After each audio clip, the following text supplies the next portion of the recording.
Lions fans. Welcome to the Detroit Lions podcast. This is episode 499, one short of 500. And this is known as the Detroit Lions stumble upward. Crazy week. Day started like ugly. The week ended, the Monday Night Football game ended like, how did that just happen? Like, what? Okay, I'll accept it. We'll talk about that. But anyway, this is the official Detroit Lions podcast for Reddit. I am your dashing host, Chris. And with me is my good friend, and as you can't tell today, but finally coiffed co-host Jeff, the Riz Risden. How you doing, my friend? It is a fantastic day. My coiffage is covered today by my favorite hat. Coiffage. Dream Theater. Dream Theater was in the news today for all the right reasons because Mike Portnoy is back as their drummer, and I have been buzzing all freaking day. So you cannot... We talked about suicidal tendencies last time we were on. You can't bring me down! It is a fantastic day for Team Risden. Yes. It's a great day for team everybody. Look, you can't win them all. It's NFL. We'll talk about that. But things can still get better as bad things happen to good people. So we'll talk about that. We're going to do our warm-ups. We'll start off with, we will review the Ravens game pretty quickly. When we talked about it, Riz is like, I can do it in one sentence. I'm like, that's mine. You can't steal mine. But we'll talk about that a little bit. We'll get a little bit into the injury and the depth situation, where the Lions are right now. We'll talk about, are the Lions spying? Are they selling? What's going on out there? We'll take a look ahead, a little bit in depth into the Las Vegas Raiders game on Monday night. Who loves Monday Night Football? We got that whole lot more. Great show lined up too. Riz, are you ready to go, my man? Oh yeah, let's do it. Let's kick this off and break it down. Oh yeah. Abdikalis Muhammad. Abdikalis Muhammad. I hope I got that right. I am hoping. Hopefully he can tell me. But thank you for your latest subscriber to the channel, and appreciate that. I got to pull the show up on YouTube. Yeah, watching it live. I will like it. Out. I'm already subscribed, so I can't do that, but I will like it. Make sure to hit the notification bell. Everybody, hit the like, subscribe, and notification bell. We appreciate that. Let's do it. Let's get to it. Brandon, first shame, put your pants back on and get back to work. Never. They were on. I have to say, they were on by Sunday afternoon, but it didn't take long. They were off again. So we'll talk about it. But I've hit like. I was number 13 to like the show. Congratulations. Post-game show Monday night. We don't mess around. I don't care that's a nighttime game. I don't care it's Monday night on a work night. And you better not either. You better get here with us. Sandman and I will cover the blowout. What? Did I predict something? Against the Las Vegas Raiders. And stepping into the bye week. Monday, just so everyone knows, will be the last show next week. We're not going to do a Wednesday show because we've got 24 hours of Detroit Lions podcast on Friday, raising money for the St. Jude. So be sure to join us. We got a lot of great guests, a lot of great fun, and some good times coming. So that's that. Also, speaking of St. Jude, go to stjude.org/DLP. Get up there, get your donations in right now if you don't mind. $5, $10, whatever you got. I know Flounder's popping in with a match. He always does. Get your name up on the screen. It'll pop up. You hear a little thank you in the background, and that'll add to the total. We're working hard this year to try to get to $50,000 to get our total raised over $150,000 for St. Jude and those sick families and those kids. And appreciate everybody who's helping us do that. All right, Riz, let's get into the show. All right? Let's do it. All right, first, warm-ups. We'll talk about a couple quick topics to get everybody warmed up, let the team gather in the chat and so on. First thing, Marvin Jones. I don't know if it's a sad story. We don't know the details. It's personal reasons. He didn't travel for personal reasons, and it was nothing but personal reasons. Hopefully, it's not a sad situation. We know he's had some things earlier. He lost a child. It's just heartbreaking, just soul sucking. That is not current news, by the way. That happened. Right. What was it? 2019, I believe it was. Yes. That happened? Did Marlo pass away? No parent should ever have to bury a child or go through anything like that. And we still feel for the man. But his family needs him. That's what we know. His press release basically said, my family needs me. I need time with my family. And the game of football doesn't allow me to do that. And I need to go. The Lions were very, very classy about how they let this happen. He'll get paid through the year. Ash will cover that more in depth tomorrow. But this is definitely a new administration, a new group, new front office, and taking care of players in at a personal level at a time when they need it. And we wish Marvin Jones didn't have the best year. He had some great years as a Detroit Lion. He was a lot of fun to watch. He gave a lot to this team. And if this is his denouement of his career, as it looks like, we hardly knew you, Marvin. Thank you for everything you gave to the Detroit Lions, the fans of 100%. Fantastic teammate, fantastic person, fantastic community guy. But above all, he's a family man. And he's got to take care of family business. God bless him. God bless you, Marvin. Good luck. Yes. Peaceful Tim, next Friday, November 3rd is the St. Jude 24-hour thing, just so you know. We've got time. All right. Yes. So Marvin Jones, just wanted to give a shout out to him and thank him for everything he's done for the team. And I wish him the very best. The next one is this one's a little bit of acid spitting. And it gets me. No. I just ate before the show, and you know how I get, Riz, but I do. Find some one, Gaviscon tablets, my friend. This might not be what people think, but Cletus, we're going to see Cletus this weekend. Cletus Blakeman in Detroit for the Monday Night Football game. Probably one of the worst things that a Lions fan could see. Mr. Illegal face to the hands penalty on the Detroit Lions. Just one of the absolute complete and total shit show refs and crews I've seen, and should have been frog marched out of the NFL officiating staff. I don't know why he still has a job. This guy, I despise him and the shitty calls he's made against the Lions. Illegal face to the hands is the worst, because I've said this since like episode 5 of the show. I don't mind if they make a call and get it wrong. Okay, you got that wrong, whatever. Pass interference, it was offensive instead of defensive, whatever. Okay, that's a little bit judgmental. You missed some of it, whatever. But when you call something that absolutely did not happen, that is an egregious failure. And that one calling hands to the face on the guy whose head was pushed back, touching his own ass, he did not see that. He did not see any hands to the face. He didn't see that penalty at all. That never occurred. He made it up out of whole cloth. That is egregious failure and incompetence. Was his own flag, too, by the way. That's normally a call that an umpire will make. The umpire didn't call it on that. And in fact, if you go back and you watch that game, he had a powwow with the umpire. Yeah. And you can't really tell what was being talked about, but you have to think that the umpire's like, you sure about that, Cleet? Because it didn't happen. Cletus. I'm with you on that. Like, judgment calls, they can be frustrating, but they're judgment. That's part of the game. I try very hard not to get frustrated by those, because that officials will make mistakes, but it's their judgment, it's their vantage point. They're watching it in a split second. We're watching 4 or 5 replays of it, slowed down. Like, I get that. You can't call things that didn't happen, and this is the one that bugs me about him. He's a guy that has had trouble with the play clock. Yeah. You can't screw that up. You cannot screw procedurals up as an official in any sport. Right. As anybody who's ever reffed either of my kids in basketball will tell you, I don't complain about foul calls. I complain when you get procedurals wrong, and I do. And that drives me crazy. It's even worse in football. I had to do it. I did an interview last Friday night with some Ravens friends of mine. I love those guys, 420. They're good dudes.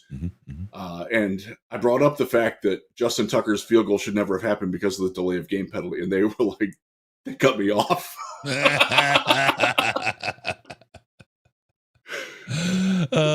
Pocket full of I love those guys. Benjamins. So, like, if you ever want to do Ravens stuff, the 420 flock guys, they're great guys, very smart guys. Found Cletus's alt account on YouTube. He's got a comment here: pocket full of Benjamins, and I'll see a lot of things. LOL.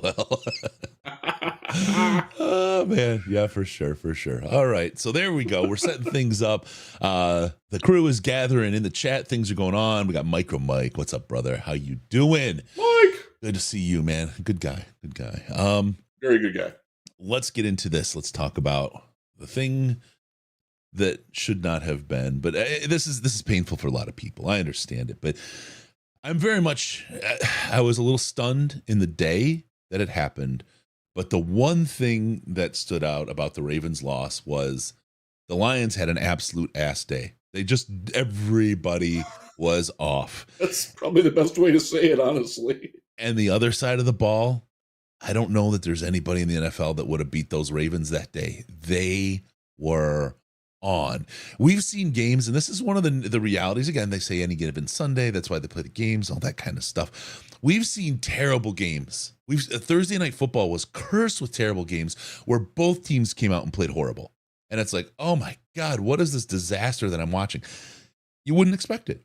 You watch San Francisco get beaten, just embarrassed by Minnesota. They were not the better team on the field. Like, No. It wasn't a fluke either. Like, Minnesota was better than them. And remember, a week ago and before that game, there was no question in anybody's mind that it was the Eagles and San Francisco as the top two teams in the NFC. Yeah. And San Francisco just had a bad game. Now, they've lost 2 in a row. They lost to Cleveland playing PJ Walker as their quarterback. No Nick Chubb. Like they were playing without Joel Bitonio in that game. Their version of Frank Ragnow. I know that plays a different position, but that's the same. Like And Cleveland beat them. Like that, they're not as mighty as we thought they were. Just as maybe the Lions aren't quite as roaring as mighty as maybe we thought they would. Yeah. Every team has vulnerabilities. When you run into teams that match up well and exploit them and can exploit them, you have problems. And that's exactly what happened with the Baltimore Ravens and the Detroit Lions. I talked about it in the preview that I did. They're the best team in the league at squeezing the middle of the field on defense. Where does Jared Goff have to throw to win? The middle of the field. They take that away better than any. Nobody else can do that. Not even the Eagles, and they have a great defense. The Browns can't do it, and they have a great defense.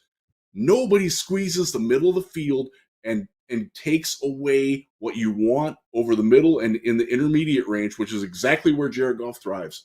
Better than the Baltimore Ravens. They are a nightmare matchup for him, and that's how it played out. Big Wes. Nevermore, nevermore. Thank you for bringing up Poe. That is absolutely it's apropos. Ooh. So yeah, no, that's that well was done. Well done, Wes. Yeah, it was. They matched up well. They had the right game plan. They were well coached, and doesn't excuse we just weren't defense, right. But... We just weren't right, though. I mean, there's the how the team comes out and plays that day, and that's what happened to the Lions. It just wasn't them, and the Ravens, it was them, and that's it. That's what happened. I am no more concerned after that game than I was prior to that game. I would have loved to have a win. I'll be honest with you, Riz. The thing that I was thinking of was that the Lions were going to lose either against the Ravens or the Raiders. And if we beat the Ravens, that trap, that come down right into the bye is going to be just a terrible kick in the nuts. I had that. Nobody goes unbeaten, right? I mean, it just doesn't happen. No. And we've probably got, folks, 2 more wins, maybe 3 more wins in the season, even with the soft ass losses. Losses. Sorry. Yes, they're going to win a lot more than 2 more games. Otherwise, we got serious problems. Yeah. But the reality is, it's going to happen because you have bad weeks, right? I mean, last year when it was Seattle and the 49ers played the first week of the playoffs, I 100% believe that the Lions would have beat the 49ers that first week because the 49ers came out like a dog do that week. They did. And yes, they did. They turned it around and showed what kind of a team they are. And just, it ebbs and flows. Don't worry. Don't write it off. That's all I can say is it's okay. And the last thing I'll say about it is don't take it personally. Every team that's won the Super Bowl, except one, has lost games in the season. Many of them, including last year's Kansas City Chiefs, got beaten in games during the season. Don't take it personally. It's okay. It happens to teams. Just because you have PTSD, don't let that take you over. This is 2023. This is the 2023 Detroit Lions. These are different coaches, different players, a different mentality. Let's ride the train. Let's have fun while we can and not worry about it because, as Dan says, this is where we're at. Nobody expected Super Bowl this year. Some people say they did, but they didn't. That's that they were hoping. They're ultra fan mode there. But if we get to the playoffs, we win a playoff game. There's your step forward. And then next year, we see how Brad Holmes drafts. If he has a 50-50 draft next year, we're in great shape, right? I mean, we're in great shape. Not worried about this team and where they're going. We've got all the right pieces. You look at where Miami is. Do you know how long their GM's been in a role in his job? It's been like since 2016 or 2018. He's been there forever for them to get. He was there. He came in right after Dan Campbell left. Mm-hmm. It was, I think, the 2015 season was when Dan was there. Yeah. So yeah. So it takes a while sometimes. And by the way, there are still Dolphins fans who are convinced that Tua is not the answer, by the way. Yeah. Right now, he's the NFL MVP, and there are still fans on there like, we got to get somebody better. Like, I don't trust that he's going to last. Yep. I know we've had these conversations. We've certainly had them in our Patreon Slack. Best $5 a month you can spend about Goff this week. People doubting Goff. People doubting everything. And Chris, I'm so glad you said it. It's one loss. Yeah. You're 5-2. At this point last year, they were 1-6, and they had scored 6 points in their last 2 games.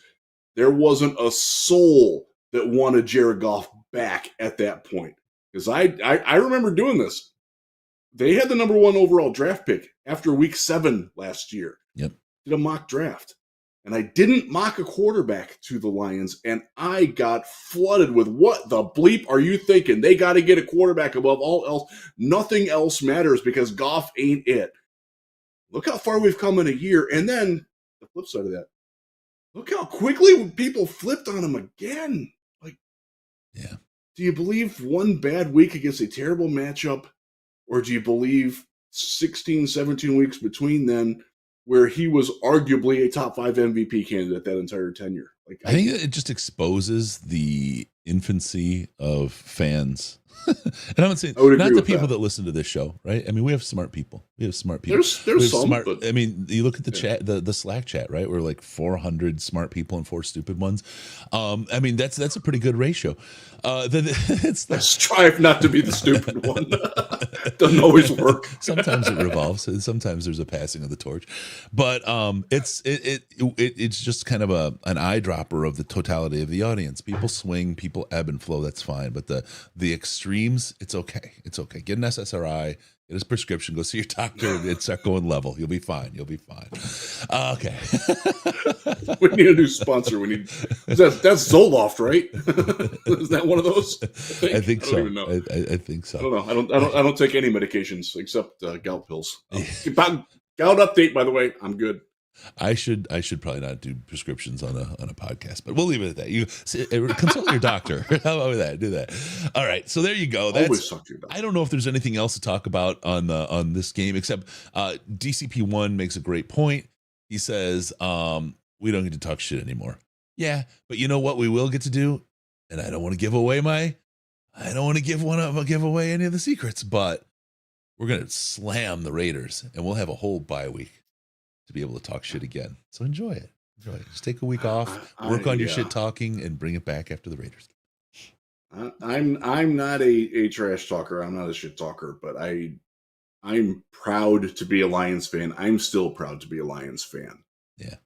You're going to lose games. It happens. How do you think Kansas City's feeling? Remember this. Who's got the best record in the AFC right now? The Kansas City Chiefs. Who beat them? The Detroit Lions in their house. Yeah. No asterisk needed. Right. Yeah. Remember that. Remember that buzz. And balance that with the buzz that you felt Sunday afternoon when we got one of the worst losses I can remember in a long time since the Carolina game. Since the Carolina, the Patriots one felt like both of those were that Patriots game last year was awful because that was a winnable game going into it. Yeah. And our offense was atrocious. Ben Johnson called a rotten game. That is actually one thing I do want to talk about with the Ravens thing. He did not call a good game. And that's not the first time that's happened with him. And I think everybody's, doing whatever, writing sonnets to him and, sending him love letters and everything. And like, he's not perfect either. And I think you just got to scale back a little bit. Excuse me, on the love. I'm drinking Fresca and it's getting to me. I haven't had Fresca in forever. Fresca. Sorry, it's just a funny sounding word to me right now. I love Fresca. Oh man. All right. So we'll talk about this. We'll rock and roll. We'll keep doing our thing. But I think that really covers the Ravens game for me. I don't know how much more we want to do and I feel like on our show, by the time Wednesday comes along, we've done the analysis has been pretty well done. Yeah. So when it's interesting you say that, because Wednesday for us at all the wire sites is a transition day from covering the last game to covering the next game. Yep. Now it's pushed back a little bit this week because we play on Monday Night Football. We don't have an injury report today. The Lions. My understanding, again, I don't live there. My understanding is they practiced indoors today, so even the guys who were there didn't get to see anything. So we don't know anything about Jerry. We don't know anything about, David Montgomery, any of that. We'll find that out tomorrow. Got it. Journalists. That is an incredible effect. Oh my God. We don't cover when that's going on. I'm like, it's raining outside right now. It's like, what? Okay, cool. For those of you on the audio portion, Chris just made it rain, and not in the strip club way. Yeah, I could do that too. That's for later. Rob says my strip clubs, my college degrees have asterisks. Yeah, that's okay. Mine too. I got them. That's all that matters. You get degrees. Although actually, you don't have to put your GPA after your degree. Thank God. That's right. I would be proud to put mine there. But all right, let's go on. I would not. Not my high school GPA, but my college one. I did much better. All right, let's talk about injury and death. I did too, actually. That was a great transition. No injury report. The journalists didn't get to cover today. But let's talk about what we know about the injuries for the Detroit Lions. Watching that live and then seeing the replay on Montgomery's injury in the Tampa game, I just can't imagine he's going to be back still this week. That's rib cartilage, falling on a ball with everything the way he did. I just feel like he's a after the bye kind of guy at this point. I agree. There's not a compelling reason to rush him back if you can get him that extra rest. And that'd be fine. Yeah. So I think we're okay with that. Who else? Jerry. I believe Jerry will be back. I think it was just a tweak. I don't think it's a long-term thing. Riz, your face is saying something a little bit different. I don't know on that one. I was thinking about another thing. I was actually looking up. There's a great follow on Twitter. He's Detroit Lions Morning Rounds. It's Jimmy Lau is his name. He's been very good about diagnosing things fairly correctly and like helping me learn some of the mechanisms of injuries and recovery times and things like that. So I would encourage you all to follow him. Jimmy, if you're listening, thank you for all your help because you do a very good job. Yes. Let's see. Burn the tape. I saw that earlier. I want to put one funky Lions fan up there. No, don't burn the tape. Watch it every day to pass them off. I think it means piss them off. I'll tell you that Rich Eisen, who's absolutely one of my heroes from a broadcaster and a human being perspective, he's such a fantastic person. Yes, he is. Had Jared Goff on and did a really good interview with him. And one of the things he said, so you burn the tape. And Jared said, no, that's kind of old school, right? You bury the tape, you burn the tape, whatever. That's old school. You watch it, you learn from it, you get better. I love Jared's attitude. He was very clear that we all played bad. He played bad. He owned himself, and he said, really, there was not a lot of good going on that field. Yeah, and they're going to look at it, and they're going to learn from it. Every single one of those people are going to look at and learn from that tape. So I think that's good. I think that works really well as an approach. I think it's modern. I think the idea of acknowledging where you aren't where you want to be and understanding how people are exploiting that helps you become better and helps you stop those things in the future. After the loss to Seattle, one of the things that Dan Campbell said that really nobody talked about, but it was so very illustrative of the thinking and the approach that they have, was that they just exposed us. They beat us and they exposed us, and we have to look at that and figure out so that nobody else can do that. And I'm paraphrasing, but that's basically the quote from Coach Campbell, and that is exactly what Jared Goff said. And after this game, when he was talking to Rich Eisen, Superman, Rich Eisen, world's best dad, world's number one dad. That's basically the mentality, and that's the way to approach it, because so many teams say we're going to do the same, but we're just going to execute. It's about execution, right?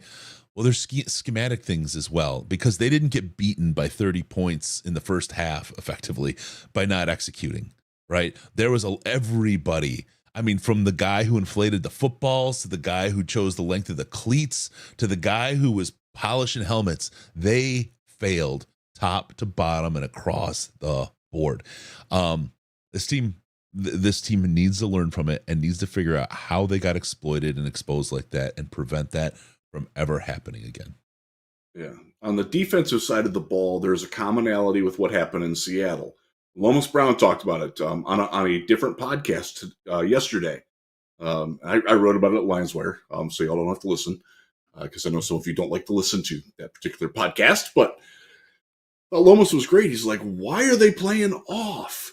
Why are they playing passive? Why are we not attacking them? And that was the impetus for the article, or it's not an article, it's an opinion piece that I wrote asking why do we not play the same defense that's really good against everybody else when we play mobile quarterbacks? Mm-hmm. And I don't understand it. And Lomas didn't say it, but I think he's on board with me, and I'm happy to. If my football opinion is close to what Lomas Brown's is, I'm pretty happy with myself. Yeah, you definitely would want to be in company with a Florida Gator. Go on. Yeah, I'll give you that one. They're not very good this year, but wait, that wasn't your left. It's got to be the right hand on top, buddy. Really? Yeah, it cannot be. Honestly, I did not know that. Yeah, you gotta get the chop right. All right, I should know that.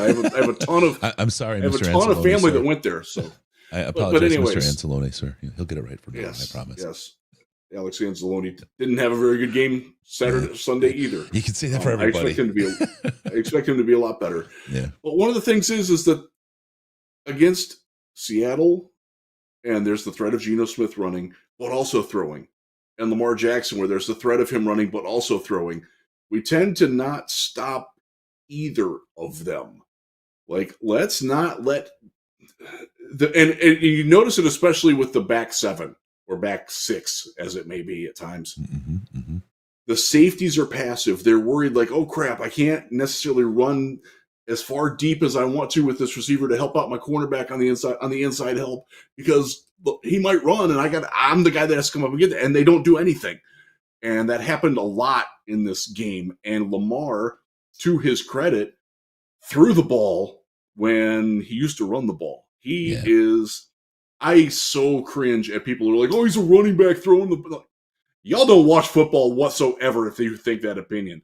Like, if you are someone who thinks that Lamar Jackson should be a running back or a wide receiver, stop listening now. Go get professional help. You don't know what the bleep you're talking about. Just do it right now. Like, go away. Find somebody who can slap some sense into you. Yeah. Yeah. That's not the case with some other quarterbacks. But if you're thinking that Lamar Jackson's completing 70% of his passes with a higher yards per attempt than Jared Goff is, and Jared Goff is having a damn good year.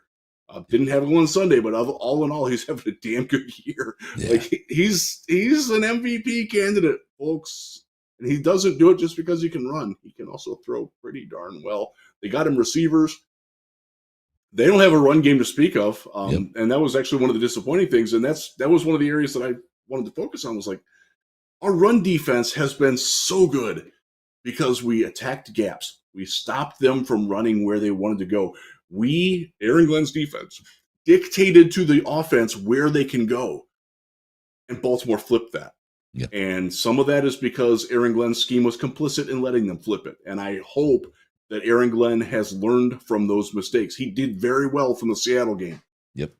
From that game until Sunday, Lions were top 5 defense. Mm-hmm. And then it all collapsed very quickly because he got away from playing Aaron Glenn's defense. And that was frustrating. And I hope that they take that frustration out on the Las Vegas Raiders, who are certainly not the Baltimore Ravens. No. And Jimmy Garoppolo still not cleared. Good question, LFG. How did the Lions stumble upward? Well, I'll tell you. They were tied for first in the NFC, which, hey, that's good. But as the seeding went, they were third. So they were the third seed in the NFC. That's right. This week, they managed to lose by 30 points and 32 ascend to the second seed in the NFC. That's right. Thanks to the debacle that happened in Minnesota. So that's they based on stumbled, but they stumbled upward. That is based on conference losses and wins. The Ravens are an AFC team, so losing to them isn't as painful in the tiebreak standings as what losing to Minnesota was for San Francisco. Yeah. That's why they fell up. Yep. So you take it however you can take it. Wait. And you give it however you can give it. I don't know, man. Okay, whatever. You do what you do when you do what you can do. Thanks to the Niners. Thanks to putting us in the second seed. Now we look ahead to the softest schedule in the NFL. This now is all on. It's going to be so nice. This is all on the Detroit Lions, folks. And this is something that I think for those, I'm not going to use the SOL thing. I've retired that. It's not my vocabulary. For the PTSD Lions fans, okay? Because that's basically what we have here. And that's a fair diagnosis, by the way. Thank you. I've been all over the psychology of this so far today. Get your SSRIs and you're a PTSD Lions fan. But no, the thing that I would kind of point out is historically when things lined up like this for the Lions, they found a way to stumble. They found a way to fall, and they found a way to fail. I don't remember. It was within the last 5 or 6 seasons.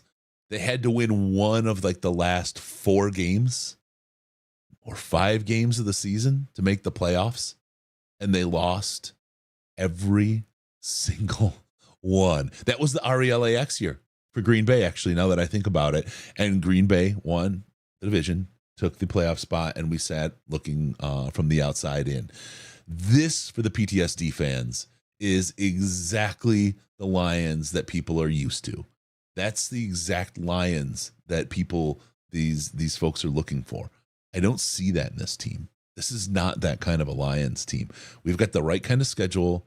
We've got the players. We have an opportunity here. The bye is at the perfect time. I don't want to call it a soft game because it's the NFL. And the Niners found against the Vikings a completely different outcome than they expected in that game. But we're at home on Monday night. Everything, we'll get a little bit longer to heal up this week, and then we have the bye afterwards. So you may be able to push guys a little bit that otherwise wouldn't make it, push them into service.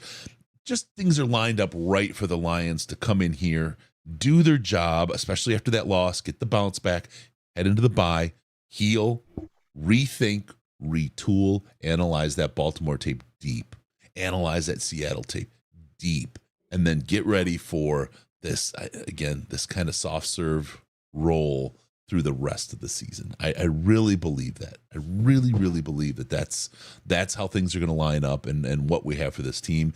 And I hope finally I want to get rid of that 3-letter acronym and just call them the PTSD fans, because that's what they're riding on. They're now living in the past, right? They're now living in historical perspective. They're not living with this team and where this team is with the players and the coaching staff. 100% agree. There is so much to look forward to with this team still rising. You did it earlier. Dan talks about it going steady. We might have been a little bit ahead of schedule. Maybe Sunday was I will never say that they needed a loss, but I think the reality check, I think they're processing it right based on what I've heard Dan say in his interviews, both with the media and also on a couple of radio spots or TV things that he's done, and a couple of the other players have intimated at it too. Like maybe we can use that to process where we're at, where we can get better. Maybe we were a little overconfident. Maybe we didn't prepare well enough. That was one of the things that Dan talked about was, we canceled practice. We just did like a half-speed walkthrough last Wednesday. That's probably a bad idea. I'm going to learn from that. That's what you want. When you make a mistake, don't repeat it. Learn from it. Yeah. Grow. And I think that's the mindset that they've taken. You heard it with Jared Goff in a couple interviews that he did. Like, they're processing it in the way that you would want a good football team to process it. Because every good team loses games too. Yep. And you think Kansas City felt after they lost at home on the night where they're raising their banner to us. You know, Yeah. like, and then had all that blue in the pretty stadium. well. And had all that blue. Remember with the Jets game? The Jets game is the one that one and the Dallas game when Sandman got the suite and we all hung out in the suite at Ford Field and Dallas took over. Those were tough, man. Those were really, really tough losses. And Kansas City, I don't know that they've had a loss like that. I don't know that they've had a fan base come in and just ball drag Arrowhead like Lions fans did that time. And that for them was that slap in the face, was that wake-up call, right? And I think this might have been exactly like you're saying, that that wake-up call for the Detroit Lions to help get them straight. And frankly, had that been like a heartbreaker loss, I'd have actually been angry. You know what I mean? I'd have been disappointed and frustrated by a heartbreaker loss there. This kind of a beating just tells me, I know that's not the team that we have, right? I know that's not the team that they had. It was a crappy day, but this is what they needed. Sometimes you just need an ass kicking to get your head straight. It's just the way it is, right? I mean, go back to what we did to Jacksonville last year. Yeah. They didn't lose again. They won a playoff game after that. They didn't lose until the divisional round of the playoffs. After we beat, it was 41-10, I think it was. Mm-hmm. Mm-hmm. Like that's what good teams do. By the way, they started kind of slow this year. Oh, by the way, they're 5-2. Yep. That's look again. Can you imagine 6-2? Yeah. Can you imagine 6-2 into the bye? Nobody really predicted that. No, nobody did. And this is like break out the floats on the Saturday after we finish the St. Jude parade in the bye week. Break out the floats. Have a mid-season parade or a bye week parade for this team, because god dang did they. My voice still isn't right from the Tampa game. God dang did they have a good time, man. This is worth it. This is worth it, man. It's a fun ride. With roller coasters, you go up the hills. Sometimes you go down. Sometimes you have to catch a little vomit in your mouth and not let it go in your whoever's riding behind you. This is a case of that. You know, just burp and settle, move on. But that's I yell that to my kids when they're having a bad moment in their sports. Burp and settle, and they know exactly what it means, and it kind of centers them. And I think that's what the Lions do: burp and settle. I'm burping on this Fresca here. Have they ever vomited after you said that? Not that I'm aware of. Okay. All right. Not All to right. my knowledge. Let's get back to the injury talk. Was there anything else? I mean, Montgomery, we talked about him a little bit, but he's been, in the two losses. Yeah. Him being missing is the common Jonah Jackson was very badly missed Sunday. Mm-hmm. And I don't think he's going to be back either this week. That's just my guess, speculation at this point. Yep. He has an injury that does get better with rest and not using it. And I think you can buy another week. Look, the Raiders have Max Crosby as their pass rush. That's it. That's the list. Yep. Their interior defensive line is nothing in the pass game. So I think this is a game where you can buy another week for him, putting in Graham Glasgow at left guard, playing Big V at right guard. Hopefully they both play better, because neither one of them played well in Baltimore. And then Jonah comes back 2 weeks later and he's good to go. And I think that's the plan. So I don't expect to see Jonah this week. If we do, it's great, because he's a good player. Like, they clearly missed him. Yep. The only other injury that is meriting talking about is James Houston. And I brought up Detroit Lions Morning Rounds earlier, Jimmy.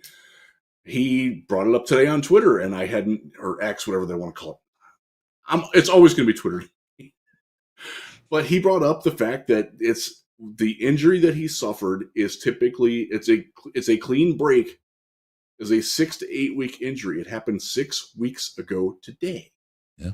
So he could be back soon. I don't know anything about what's going on with his progress or rehab or anything, but something to think about, especially with the trade deadline coming and a lot of people panicking about pass rush. Yeah. Maybe they have internal help coming back. Maybe. Yep. Just a thought. And the thing about Crosby was a, I want to say Beaskey. His old BK. Crosby rushes from everywhere. He does. But that's why you have the ability for Yeah, he does. He's a good player. That's why you He's have the really ability good. for a quarterback to call protections. And they will call Yeah. protections around where Crosby lines up. I'm not as worried. Now, will they try to disguise where he's at, stunt, that kind of stuff? Absolutely. But we've got one of the top offensive lines in the league, and that's injured.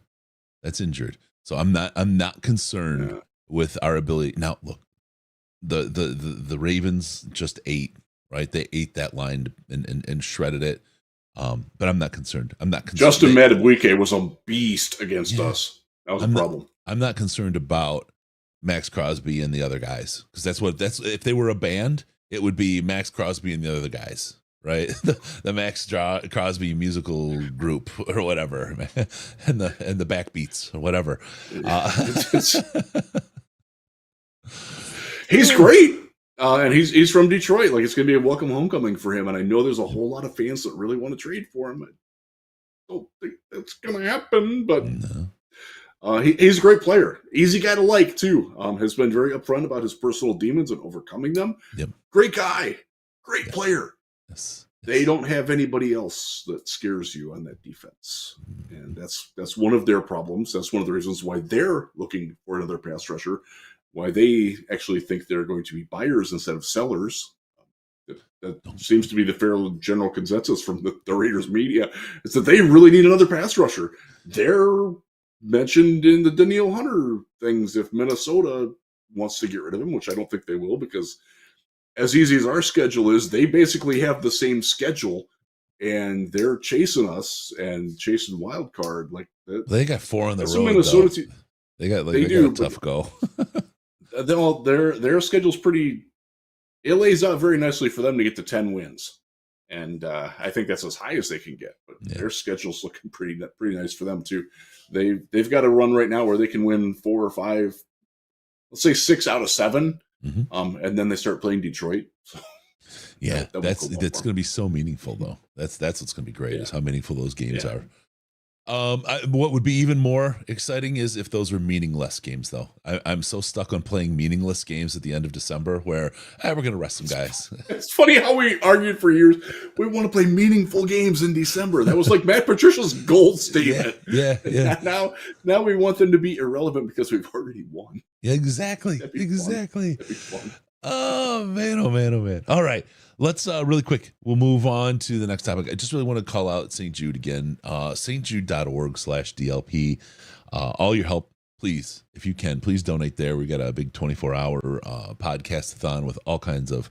We'll have some fun shenanigans. We'll have great interviews. Friday, November 3rd. Yep, Friday, November 3rd, 9 a.m. we start. And oddly, I have a meeting for work that I have to do from 8 to 9, Riz. So I'm going to skip out 10 minutes afterwards. So I actually have to get up a little bit earlier to be able to do this. But 9 a.m. Friday, November 3rd. You can listen to us all day at work. Put us on the YouTube stream. You can put us on audio, video, the whole thing. And we will go till 9 a.m. Saturday morning. And it's the bye week, so there's no post-game show on Sunday. Thank goodness. We'll do a show that week on Wednesday, and hopefully I won't have overly abused my voice by then. It's going to be. I'm looking so forward to it. Just to give you an idea of some of the guests that we've got, I have not worked on the Lions end of it. That's sort of Chris's angle. I'm bringing in Mark Schofield's going to be with us from SB Nation. John Ledyard, so good. John Ledyard, and Joe Marino and Kyle Krabs, who all used to be part of a great draft website that has since fallen apart. They're doing their own things now. They're all doing great. They will all be with us. Trevor Sycamore, who now runs the draft for PFF, has agreed to come on and grace us with his beauty, because he's very pretty. Also a really smart guy. Like, we got Doug Farrar will be back. He has agreed to do, and he came in last year. I want to say he came on at 1 a.m. He lives in Seattle. Yep. He was phenomenal. And he talked with us for like an hour, and I so needed Doug's invigoration for what he brought to us, because that's the time where I drag. Like, if I like midnight to about 3 is where I drag, and then like the last 3 hours, I'm like, yeah, I'm wired. Let's go. That's just how it works. Yeah.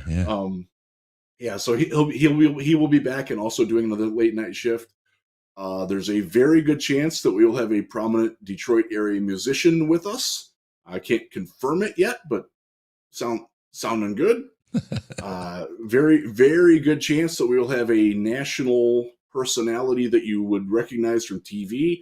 I am waiting for him to give me a time that he's free because he actually does have to work that day for a major network.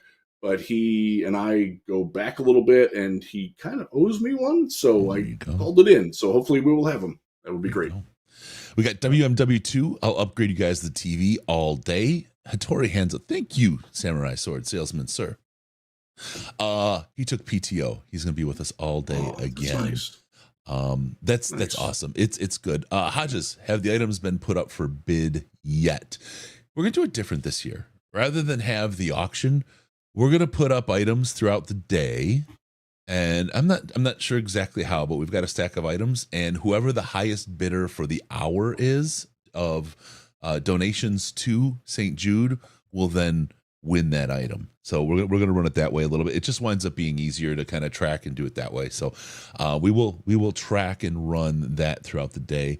And all that money will then, because again, accounting for all this stuff and then re-putting a donation, all that, it's actually a lot of work. And we're going to do it this way, and we'll get the stuff out to folks that way. So good stuff there. The full offensive line signed Hank's Tanks shirt, also signed by Hank Fraley. That's a big prize. We'll have some other things as well. Great stuff. A lot of other stuff. Let's see. What else do we have? Mickey Redmond would be a great guest. God, yeah. I love Mickey. I would love to have Mickey on. We talked to Dave Strader back in the day when he worked with Mickey, if people remember Dave Strader. He was. I love Dave Strader. I wasn't around for that, so I missed that. Yeah, he was great. So we'll see.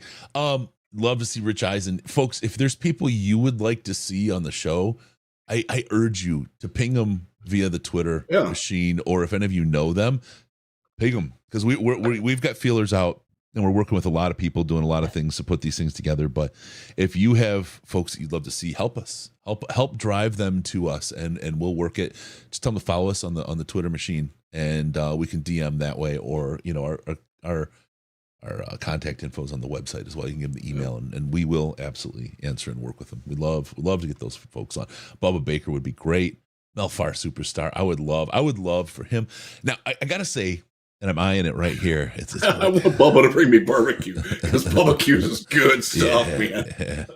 I'm touching it right now. My work, we did this giant project, and we all got little prizes, and we got to choose. And I wound up with a PlayStation 5. PS5, PS6, whatever the new one is. You have the 5? Yeah, really? Yeah. It's a beaut. And I had a 2. got a controller right here. Oh wow. Call of Duty's back on the menu, folks. Maybe we'll do a little bit of play along at some point. Just maybe do 20 minutes, half hour or something, do some fun. We'll figure something out. We'll make it a good time and do some fun stuff. But that'll be a lot of fun. Taylor Swift, yeah, let's get Swifty on there. That'd be nice. Whatevs. I'm morbidly fascinated. I kind of want to see your concert movie, honestly. Like Jeff absolutely would love McAfee. And yes, he would be great. Would absolutely love to have McAfee. Even after the 24-hour show. Even after the 24-hour show, I'm up. I'll throw in my I don't know what they call it. It used to be gamer ID on Xbox, but we'll hook up. We'll get together and we'll get some play. We'll have some fun. Chris, play VR football. That's pretty good stuff. All right, stjude.org/DLP. Sorry, we did a little digression there. Sometimes we don't get to talk enough socially. Sometimes we will also have other members of the DLP family on. Bischoff will come on. Yeah. Russell Brown will be on. Michael Gray will buy some time for one of us or both of us to go to the bathroom at a time. Gray will do more than that, obviously, but I'm sure Ash will come on. I haven't actually talked to Ash about that, but I'm sure he will grace us with his Canadianness. By the way, keep watching his morning stuff. It's in my routine now that I watch Ash. Yep. I love it. It happens like right after my kids go to school too. So I'm like, Let's watch Ash now. This is great. It's great. He's so funny. He's so smart. And Yes. like a lot of people, ridiculously smart. It's his delivery. It grows on you. It does. But I absolutely love Ash and who he is and how he does. It's just he's got the right kind of disability. I love it. I absolutely, and that's his words. That's his words, by the way. I'm not picking on him, right? It is his words. And Ash is absolutely fantastic. Orlovsky, yeah, I got his number. He's difficult. He's been difficult to get on the last couple of years because his time at ESPN is his ESPN time, and then he's fully focused on family, which he is dad man. Yeah. Credit to him. But anyway, yeah. Anyone, if you guys can, folks, love to have any of them on, any of your connections that you guys can use. We'd love to use those because it's a good time and it's all for a good cause. stjude.org/DLP, stjude.org/DLP. Jump in and donate. It's all tax deductible. Help us help some families who could use it. All right, let's get into it. We're gonna start out. It's a big conversation. Riz said he could talk for 7 hours on this, or for hours on this. So I'm 6 hours, I said, but we're not going to do that because I got to go to bed at some point. So we'll prep for we'll get the abridged version here. There you go. All right. So I want to start with this, and I want to start with. I know you have a great article up at LionsWire, lionswire.usatoday.com. Go check it out. Riz, all the guys up there, Russ, all. Great content. Very, very worth your time. Between Lions Wire and the Detroit Lions podcast, it's really it's got you covered. But I would I want to go into this one because this is really, really intriguing for me, and it's both a need, and you talked about it in your article, and I understand, but Derrick Henry. Tell me where I'm wrong. No. I don't think you are wrong, but I think the cost is a little bit different than maybe because they know Derrick's. The problem is they've sold that they're going to put him with a contender and they want to deal him. That's that, right? So they've kind of devalued him a little bit with that. I also think that Henry probably has another year in the tank, and he's probably an opportunity for one of those Brad Holmes 1-year specials. You know what I mean? Could be. And he almost immediately fills that Derrick Henry role. Or sorry, the Derrick Henry. Of course, he fills that role. The Montgomery role. Yeah, the Demont. Yeah. He really is almost plug and play on that, and is just punishing.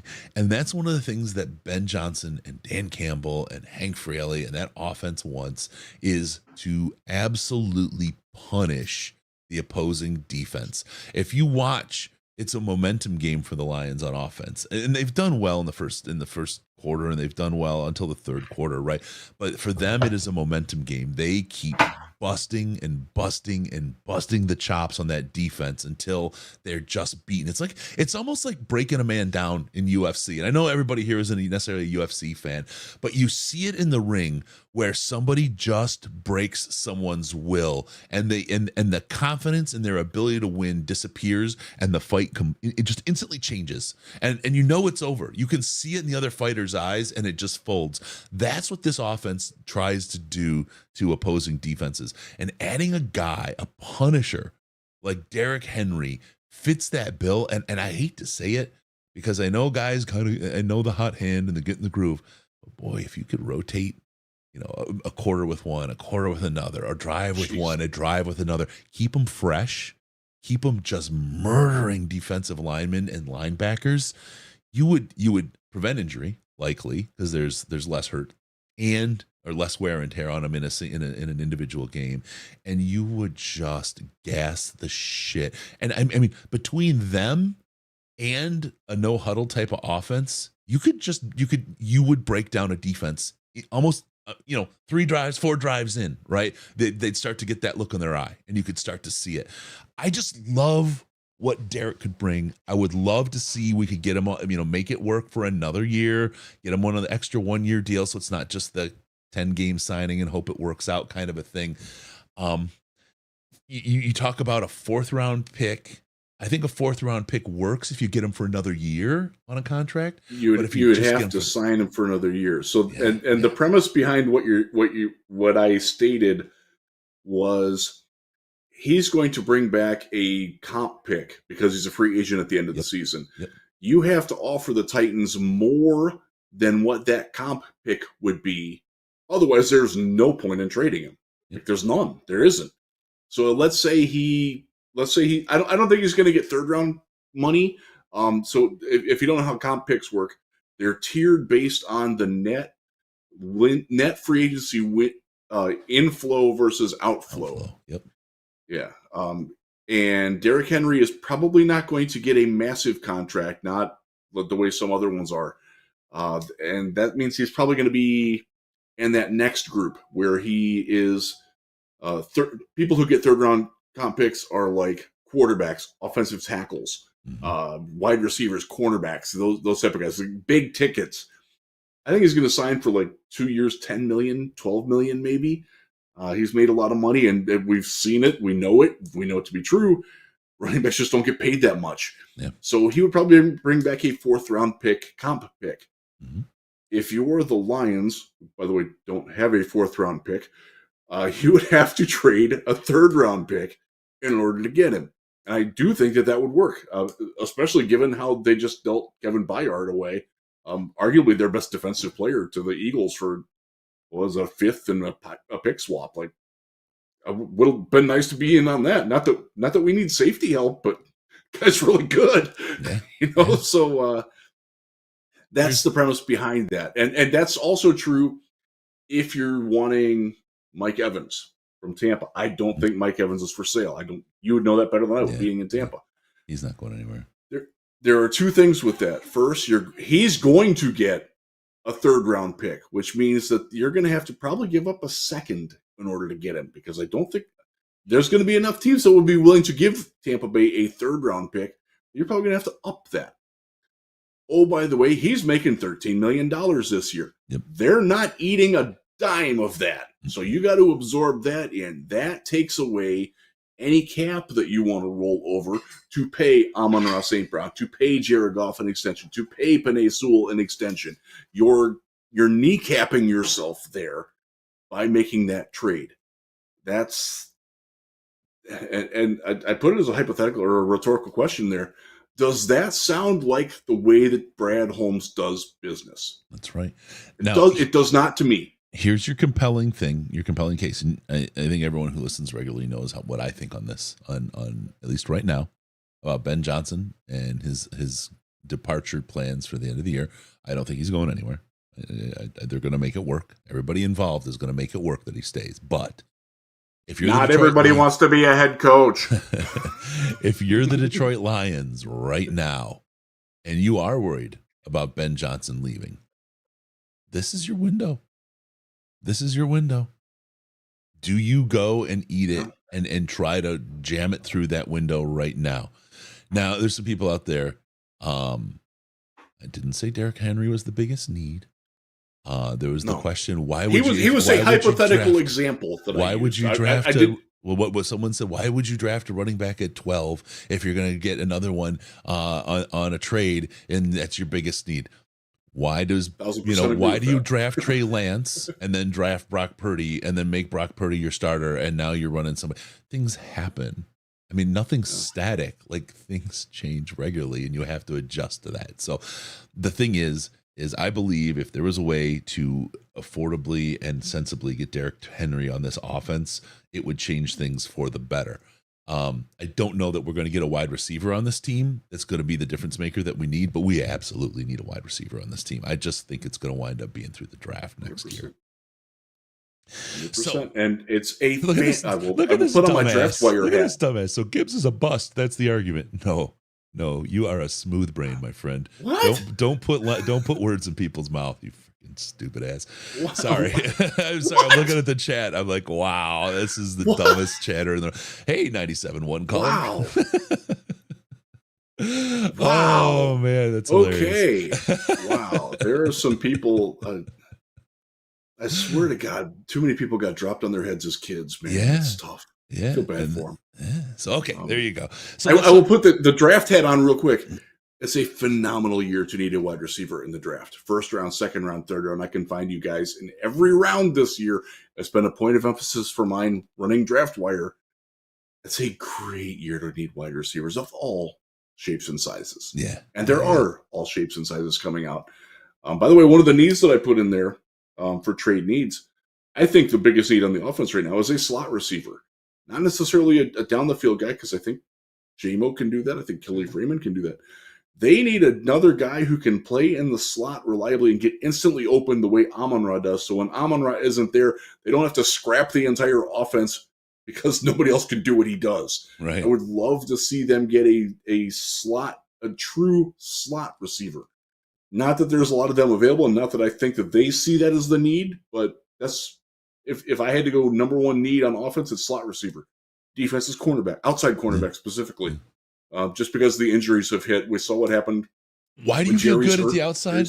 Why do you feel good at the outside and receiver? Because Josh Reynolds is there, because Kelly Freeman's there. I knew you were going to go there. You can play. Antoine Green has some potential. I think I actually thought he played a pretty solid game against Baltimore. He didn't get the ball much. Right. And there's still the potential for J-Mo to erupt and go off. Yep. I don't think that it's going very well right now. I don't think that's entirely all on him. I think the quarterback bears some responsibility for that. I will say, I think the offensive coordinator bears a lot more responsibility for why J-Mo isn't working, because they're not asking him to do things that J-Mo does well. Yes. Wallace Brown also talked about that extensively in the interview that he did with the other podcast. Yep. Get him the ball throw him a screen, throw him a tunnel screen. He ate defenses alive in Alabama with that. You don't think Panay can get out there and make that block? Mm-hmm. Come on, try it. One of the other things to think about, and this is actually a good point Nostradamus is making, is one of the things you're not considering is that some people are going to be spenders in free agency and won't get a comp pick anyway. So to be able to have a guy run out and wind up with a comp pick, and then that gives them the ability to pick up a big name and break even and not lose on that end of the bargain later on. So, and by the way, I never, ever, ever, ever want a comp pick as a Detroit Lions fan. Right. Because that means that they're not adding to the team. That means they're losing. Yes. They are net losers in free agency. I don't want that. Yep. Ever. I like Antoine Green as a growth potential. He ran some great routes. You're right. He didn't get the ball that much. So I want to see more from that. Khalif, I love Khalif. I love everything about him except his height. I feel like he's not quite the outside guy. You know what I mean? If there was somebody there for the right price, I absolutely would go for that. I absolutely would. And I don't mean to say that at all in a way to be disparaging to Khalif. You know what I mean? It's just the way it is. So offensively, I think that's where you stand. From a line perspective, there's just no treasure to be had on the offensive line. It's such a dearth of talent and a talent availability. As much as we'd love to upgrade, maybe get somebody in there as a good backup for these guys to get, there's just nothing. There's just nothing out there. So it's kind of a fool's errand to even discuss. Yeah. Quite frankly, the Lions' depth is better than most teams on the offensive line right now. Yep. I mean, we got Graham Glasgow who's playing in. Yep. I dare say that Matt Nelson, when he comes back, is not going to be that bad.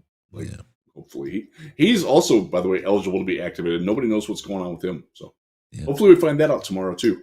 Again, we're recording this Wednesday night. We're playing Monday Night Football. So normally what happens on Wednesday this week is when we get a chance to talk to Dan. We talk about injuries. He gives us a little update. We get an actual injury report.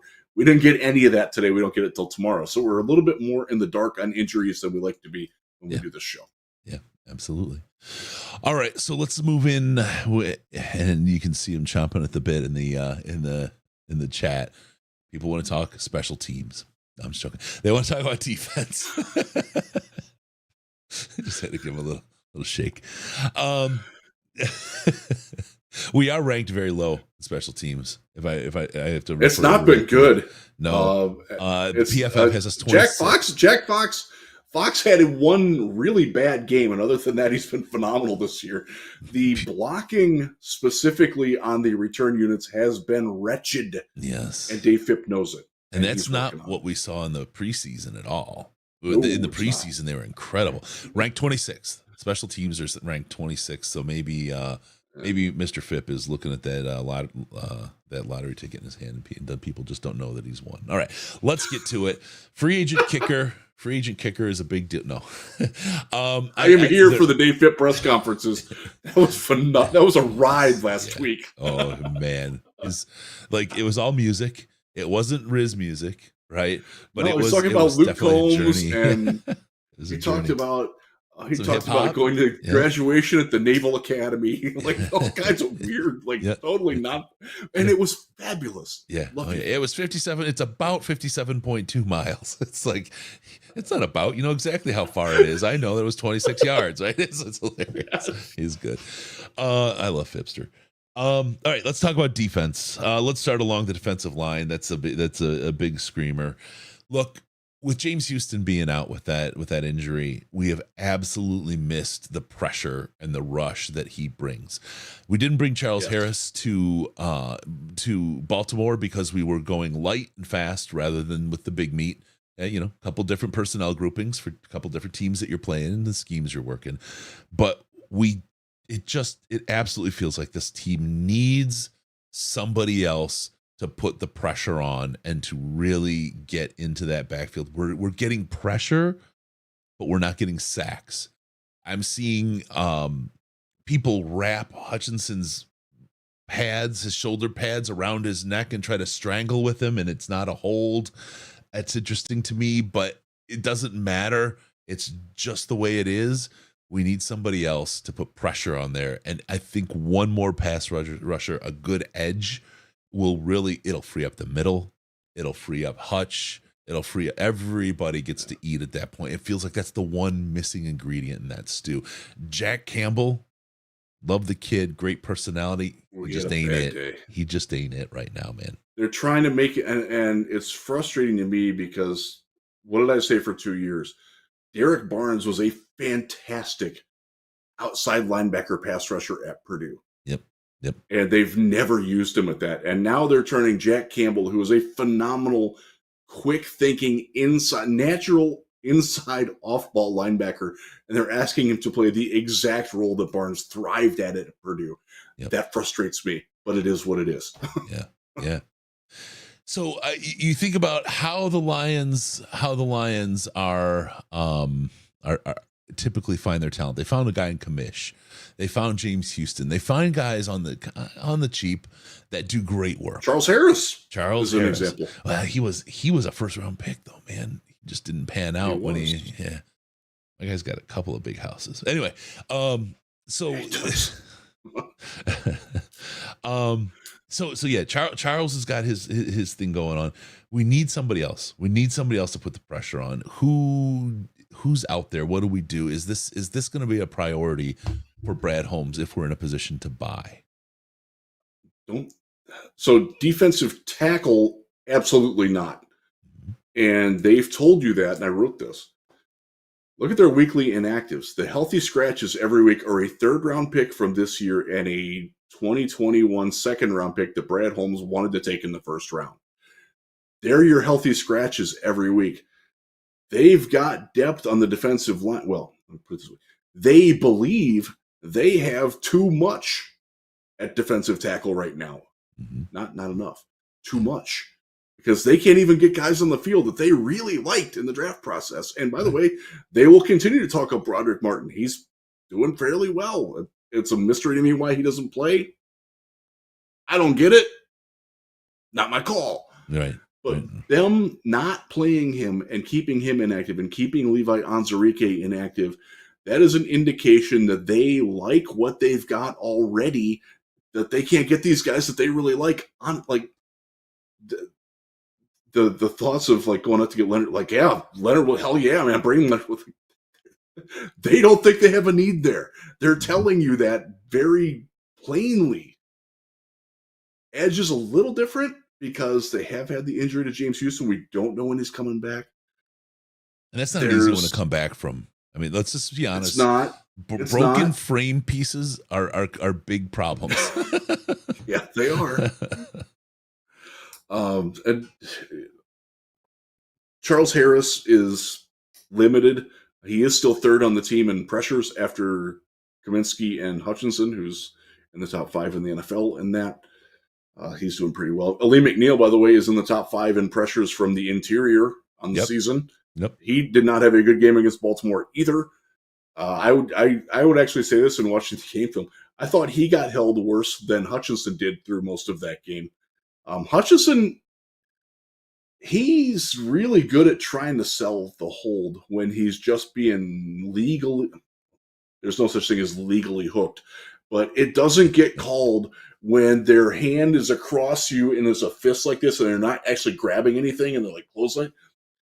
That never gets called. It just doesn't. And by the way, Taylor Decker's really freaking good at doing that too. Yeah, he never gets called for it either. Yeah. That I mean, there's there's Bakhtari and the Green Bay offensive line tier, which is one of the best at doing that. You know, they are absolutely. Yes, they are. David Bakhtiari is phenomenal at doing that. Yeah. Joe Thomas, who is still the best football player I've ever seen in person, was great at doing that. Yeah. Like he got away with a lot of holds in his career. Hutch, honestly, I think Hutch might actually need to have a game where he doesn't try to embellish it as much as he does, and I think it might actually help him because I think then when he does do it, you know, it's sort of the cry wolf. It's sort of like you've all played, if you play pickup basketball, you know, there's a guy who's always saying foul, man. Like I didn't foul you. Like and when he like you don't respect it. You don't respect the call because he's always saying all the time. Like it means more if like, okay, he doesn't say much. So, I must have really done something there. I must have fouled him. We know from our conversations with Blandino that the officials watch the film and they study it. They have to see this year. And this is my big argument against holding, has been for a long time. Right. The thing about holding is, it happens every play. It doesn't happen every play because a lot of people don't know quite what holding is, but it does happen very often, right? It does happen very often. Either we need to call it and have all the ugly game stoppages and the boring couple weeks of football that make us angry because there's stoppages and penalties all the time. Because if we do that, then they'll stop holding. Right, they'll get to the point where they don't do it anymore, and they will adjust the way they play if they make it a point of emphasis, or just change it to a 5-yard penalty. Man, calling it because 10 yards means this is a serious penalty, right? 10 yards is a serious penalty, and if it happens so often, then let's just stop. Just stop calling it for 10. Make it a 5, and we'll say, okay, we get it sometimes. It's just, and it's very subjective. They've turned an objective call into something subjective, and that's the thing that frustrates me a great deal. So holding is ugly. I don't know. I think the embellishment in his case, I get it. Like in a single game, that may be the case, but if they're watching film, if these officials are actually watching film, they have to see. Yeah, that was a hold. Oh my God. Yeah, that was hold. Oh my God. He unbuckled his fucking shoulder pads. That was a hold, right? I mean, at some point you have to look at it and say, we're going to call this, right? This is a situation, but I don't know. So one of the a suggestion that was made to me by somebody who works in sports media in the state of Michigan was get him a tearaway jersey. And that's not a bad idea. I honestly don't know if they still exist. They used to be a thing back in the day. Yeah. But that's like because he's had a couple where he's been undressed, and the jersey just doesn't give. So, I don't know. By the way, he's going up against when he's rushing the right tackle in Las Vegas against one of the guys who's most guilty of holds. And is really, really bad at it. Yeah. So maybe he'll get a shot to get a couple calls this week because he's certainly being held. I don't want to say that he's not, but I also I think it's gotten a little crazy, especially when it's 28-0 and you're still nonstop complaining about the holes. Like, yes, I understand they still need to make the calls, but don't whine about not getting calls when your team's getting smoked. Like, that's just not a good look. It's not. Yeah. And there's a lot of that. I understand frustration. It goes back to earlier. We collectively still don't know how to be fans of a good football team. Mm-hmm. and we're all learning. I'm learning myself. Chris, you're learning. Everybody watching, Working on we're it. all I'm learning working this hard. on the fly, man. I'm trying my best. I'm gonna have lapses. I know y'all are too. I'm gonna try to be accommodating for that and accepting of that, but don't not progress. We're all fans in the rain. We're not journalists. No one ever sees the tears when you're crying in the rain. Oh man. So okay, Edge. Anybody out there that you would target? Anybody that you think that is absolutely anybody realistically available? Yes, I would love Montez Sweat. I think he'd be great. The man. I don't think the Lions are going to pay for him. The man with the best stab move we've seen at the Senior Bowl. He's got the one arm full rush. It's incredible. He's still good at it. I would take him over Chase Young. He has a career waiting for him in the old kung fu movies to do the whole whap, grab the heart and pull it out and show it to him still beaten. He's incredible, man. I've never seen anything like what he could do there. That was it still works too. He did it this weekend. Yeah. Like he still got it. That's one of the things I love. I absolutely, Riz. I'm as much as I love the season, and I'm trying to enjoy the moment, like moment by moment, enjoy my way through it. I love the Senior Bowl, bro. We have so much fun. We learn so much. We learn so much. It's so fantastic. It is so fantastic. It's oh God, I love that. Anyway, I'm already booked this year. Yes. I know. You're at my hotel. I've done it. I've broken the Riz streak at the other place. I don't want to call anything out too much because I don't get people knocking on your door. But okay. So here we are. Let's get into it. Now let's talk about the secondary. Cornerback's another one that people are screaming for. Cornerbacks out there. That's another tough position, right? It's you're gonna have to find sellers. A lot of people, right? Well, I'll leave names out right now. A lot of people screaming for a lot of names in there amongst the teams that could be looking to sell right now. Who do you think is available that might interest the Lions realistically? Even again, it's a short-term rental? We had CJGJ was an example of that short-term rental. Didn't kind of work. We'll see if he comes back. I have a feeling he's going to believe he has unfinished business. That too. Yeah. I have a feeling CJGJ is going to believe he has unfinished business, though. I think he feels like he owes a season. I just how his brain works. You know what I mean? So we'll see. But I think who do we got? Either it's a 1-year rental or is it somebody more long term that we can get on a contract at cornerback that could maybe displace one or both of the cornerbacks that we have on the team? I'll tell you the guy who interests me, who's Patrick Surtain. First off, I'm going to trust my friend Ben Albright that he's not going anywhere, that they're not even listening to calls for him. Yeah. I know other people have said, like, I know people don't like Ben. I like Ben. I trust Ben. I will believe him on that one. Mm-hmm. The guy that interests me is Dante Jackson from the Panthers because he is the style of corner that the Lions like. I just want to say a guy who's just really quick. I'm sorry to interrupt, Riz, but before we move on from that topic, I just want to throw back, and I'm not going to use it, but to the James Houston Memorial Horn. If Patrick Surtain moves, I'm going to have to find another horn, and it may be an air horn this time. Well, that's it, Ben. That's not a me. I don't know anything about it, but I know. I'm giving you a hard time. Go ahead. You're going to be the horniest guy on a podcast. Dante Jackson is a guy who's can play man. He can play zone. He's not particularly great at either, but he can make plays on the ball. He can play either side outside. He's a quality, capable number 2/number 3 outside corner. I think they're happy with Cam Sutton being the number 1 cornerback. I think up until Sunday, most fans were too. Yeah. If Jerry and Dante are your number 2, number 3, I think so. The goal here is to keep Will Harris from playing outside corner. And put competition between those two guys to be the starter of the 2 and 3, right? Yes. And Dante Jackson fits, and he's Carolina Panthers. He starts most of the time there. They're winless. They're going to stay winless for a bit. He's not really a guy that's like, if you can remember, they traded up. They are shy on picks. They're going to have the number 1 overall pick. They traded last year for it, so they don't. Chicago's got that pick.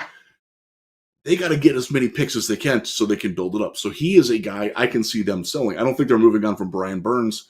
And it doesn't sound like Brian Burns actually wants to be traded from what conversation I had Monday, right. with somebody that covers the Carolina Panthers. Like, he doesn't really want to go, and they don't really want to get rid of him, but everybody just thinks that they want to. Like, okay, all right, file that away. But Dante Jackson is a guy who could be available and could be had for a. This is one of the things that I laid out in the Lions Wire article, not to shamelessly self-promote, but I did substitute as the Huge Show yesterday by myself, and nobody self-promotes like the Huge one, so I will take my opportunity to do that as well and promote it. You gave Huge a bathroom break. Good for you. I did. I'm fairly certain he called me Monday night, like 9:00. Can you come in tomorrow? No. It's like, he had a big one to dump. Then he sweetened the pot a little bit for me, and I'm fairly certain that Bill went golfing. I said thank you, Bill, by the way, for the opportunity. It was a great show. Had a lot of fun.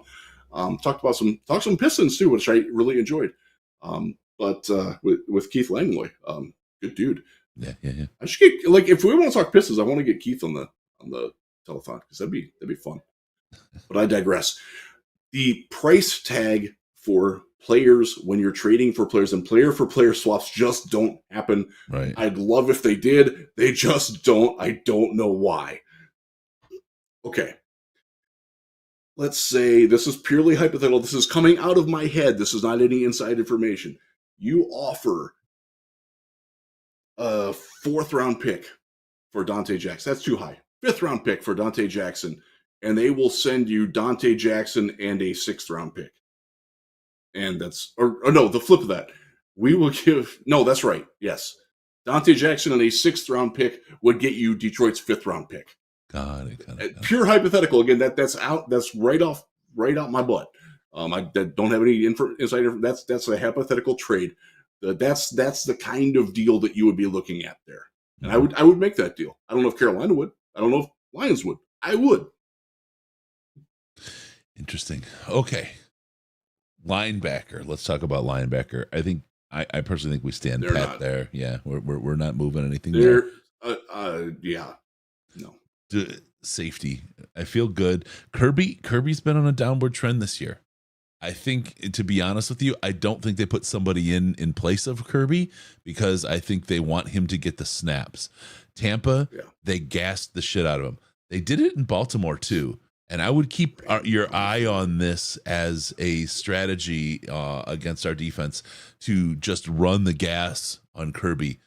My guy needs to get on the bike and work that cardio, I think, a little bit because they found something that they really like to try to exploit, and they were running that hard on him. So, but depth in the safety space that we might chase down? I'll be okay with that. Yeah, if there's somebody that's out there. I don't know that there's. See, the thing is, you're going to have to fit them into your defense. So you need somebody who's coming in who passes the same standards that they do for drafting somebody, which is really smart football player, really smart guy off the field, quick learner, scheme diverse, lives, breathes, dies football. Like, not a lot of teams are wanting to trade those guys because that's kind of who you want your team to be. Now, there are some dumb teams out there. We used to be one. We know this very well. I don't. That's a tough one. I'll say this about Kirby.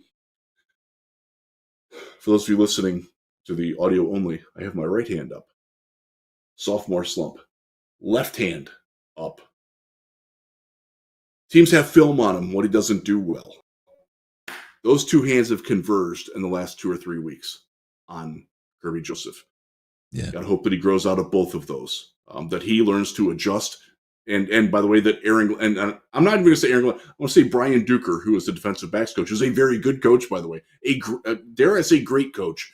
I think very, very highly of Duker, and I know the team does too. I know the players do as well. The book is out on how to beat Kirby. Now you've got to rewrite his book so that doesn't happen anymore. We talked about this past offseason. Teams have film and ideas of what Ben Johnson's going to do as an offensive coordinator. it hasn't happened often, but teams that have the personnel to do the things to slow it down have had some success. They have. Mm-hmm. That's sort of what happens when teams get a chance to look longer at guys and aren't just cramming it in a week or less than a week to prepare for it. And that's what's happening with Kirby Joseph right now, and you're seeing it. I still think he's a very good football player. I think he'll grow out of it, but he's having a rough time right now. Yeah, I see. I mean, it's almost unanimous in the chat. They want Will Harris as the number one corner, and in chat, I'm just not sure where you're coming from here. You're silly. You're silly. Oh, stop! I might be instigating. Yeah. I don't believe you. A lot of stuff. A lot of talk about Fuller. What do you think? What do you think about? Oh God, it's crazy. I got to put some of these responses up. What do you think about Fuller for us at corner? Which one? There's like 8 of them. the Fuller. Fuller than empty. I don't want anybody over 30. Don't trust anybody over 30. That's right. There you go. Yeah. Kids don't remember that. Now, yeah, they only trust people over 70. Stop doing that too. Gen X is where it's at. Yeah. I don't think they're looking very hard there, honestly. They should be. I shared this in a subsection of the Slack, so there are some people that know this, but and I cited who the source was. I will leave that in there. But the indication was that this person, who certainly has connections, is kind of thinking that the Lions might actually be sellers instead of buyers. So that's, and the general vibe that you take from that is that they're very happy with what they've got. They're 5-2. They're a homegrown team. They have confidence in the players that they had confidence in going into the season, that they're going to get it done, and that the coaching staff that they have can develop and coach them up. That's me not very much paraphrasing. That's pretty close to what I was told. Let me just take a minute, turn the journalism off, and change us over to the next topic. The Detroit Lions sellers. You did it, man. You had the graphic ready, Chris. You were the man. You segued us. We went out of journalism space. We're here watching through the rainy windows. We're going to put it on TV and cover it on somebody else's dime. All right, let's talk about this. Are the Detroit Lions sellers? You're so bad. You're so bad. I know. I love to call out imposter syndrome. All right, let's talk about it. Let's talk about selling from Detroit. So who on this roster? Let's just start. Who's for sale? And I know I'm just going to go there because it's the most controversial thing that could be said right now. And I'm here for the engagement points, just like our EP friends. I'm here for the engagement points. Hold on. Okay. J-Mo. We're selling, right? He's a sell. He's no good. He's a bust. No, he's great. He's the best thing since sliced bread. He doesn't have a chance. Okay. I'm gonna make a general. Let me just end this. I'm gonna make a general statement here. If your entire attitude about us, J-Mo, is he freaking sucks, he's always gonna suck, don't you think the other teams are gonna think that too? If you're the GM of another, let's say you're Let's say you're Nick Caserio of the Houston Texans, because I was on a Texans show today, and they could use somebody like J-Mo, although Nico Collins is playing pretty well for them. My Texans fan son just agreed to that, but Jamison Williams would fit very well there. But like, if you're saying, you don't think that Nick Caserio doesn't watch the film and think like, man, I don't want any piece of that. Like, I don't know if that's going to work. Like, the other teams are going to see that too. Like, you can't just like this. This is what frustrates me about the trade deadline, and this is not just a Detroit thing. This is every fan base, because I've dealt with this with every team that I've covered. oh my God, this player sucks so bad. They better give us a first round pick for him because it doesn't work that way. It just doesn't work that way. If you think he sucks, he probably has that perception around the league too. Right now, the other side with J-Mo, I'll be brief on this. I do not want to give away that potential and watch him become a New York Jet and light it up. Okay. I don't want that. There's too much investment in him. And he's played, 8 games of football in the NFL? Like, you're not throwing in the towel on a rookie right now. We're certainly not wanting to get rid of Jack Campbell for that level of experience. Jack Campbell hasn't been great. You want to give up on that? Like, are you going to be that impatient of a fan base? Or do you want that reputation as a team of being that impatient with somebody? Does that, again, I'll ask it rhetorically. Does that sound like how Brad Holmes operates? Two things. One, I hear the microwave buttons in the background. They better not push the start button. Okay, it's already done. All right, item number two, and I think this is kind of where the whole thing in a nutshell. Okay, if you want to make a small fortune in podcasting, start with a large fortune and start a podcast. That's how you do it. If you want to make a small fortune in football, start with all kinds of draft capital, trade up to draft a wide receiver, and then try to trade him when he's got a year and a half after an injury, a suspension, and he's had a couple of bad games with one good catch. You'll turn all that capital into nothing. He's not going anywhere. He's not for sale. He's not going to be. They're going to work with him and they're going to build him out to something. There may be a point, and I'm not saying this is true, there may be a point in the future where they try to build him up and get as much as they can out of him based on what they see. But right now is absolutely not the time because it is an absolute, that would be just a disaster. That would be for not even this coming offseason, but the offseason after this one. Yeah. Is the time for what you just laid out. Yeah. So right now, the JMO thing, it's still a wait and see situation. So folks, don't take it personal. You don't have to have an extreme position. You can take an extreme position, but you kind of look silly when you do that. We just have to see what happens. We hope he has the best opportunity that he has, and that's that. All right, so let's talk about who else on this. I still think there's something good there too. I really do. Yeah, I'm not out on JMO yet. No, there's talent. I will say, the one play this year where they used him the way I want him to be used, he dropped the ball, and that's really frustrating. It was on a quick slant going across the field. I would love to see more of that kind of stuff with him because we saw it this summer, and he was great at it when he caught the ball. He didn't always catch the ball then either. But mine was this last game, and everyone points to the ball hit him in the face, man. Yeah, that happened. It did.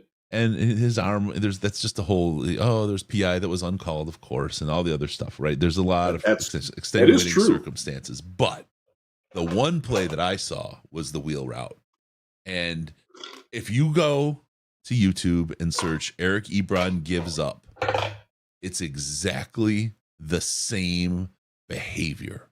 And that's on our channel. You'll find it. That Eric Ebron gives up video is on the Detroit Lions podcast channel. It is exactly the same behavior. He gave up. He was not in time. He was not in position, and he didn't run the route.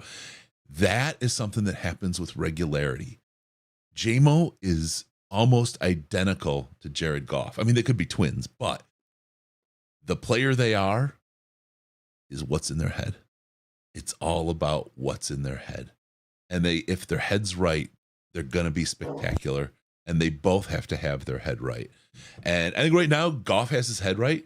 I think JMO doesn't. I think if they both have their head right, they're going to be as dynamic a duo as Johnson and Stafford were. I think they have that capability, that potential between the two of them. But they're just not there. And that's still unrealized potential. We have to see potential. The other part of it is Easy Does It says these coaches can develop players too. I would not want this JMO situation on the Detroit Lions if we had any other coaches in the league right now.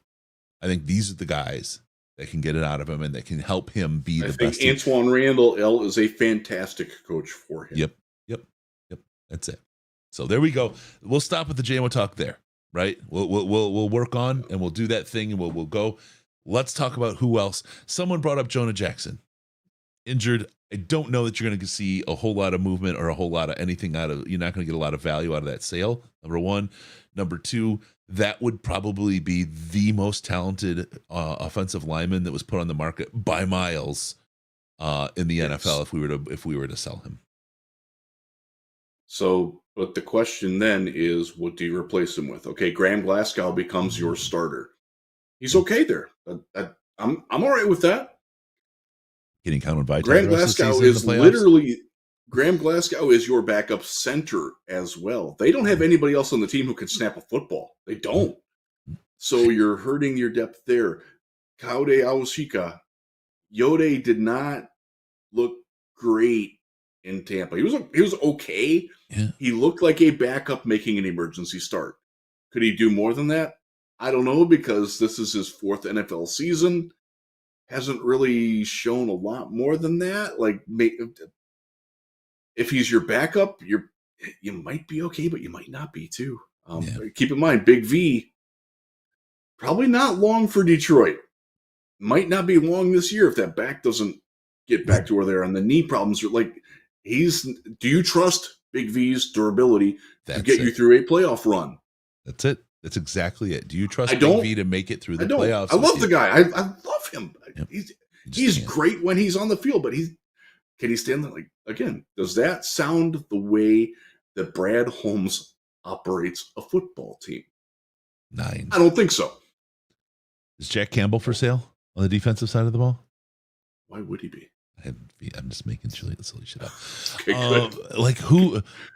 The sad part is I don't know, because there are. Dude, you should see the DMs I get. You should see the emails I get. I'll send you one of them, because he was insistent that we need to trade Jared Goff for Sam Howell and Chase Young. Like, Washington would do that. Like, say no to drugs, kids. Yeah. I get that crap at least 20. No kidding. No exaggeration. At least 20 times a day. At least. So I'm a little grumpy sometimes. Let me just open up the doors to the barn. Is there anybody for sale? If you're Brad Holmes, is there anybody that, as the Detroit Lions, that you're selling? If I put my Holmes hat on, I'm building a team. I'm building my team to the draft. I have a couple of 1-year people I brought in. Those would probably be the people that I might sell off. I don't see any of them as any potentials.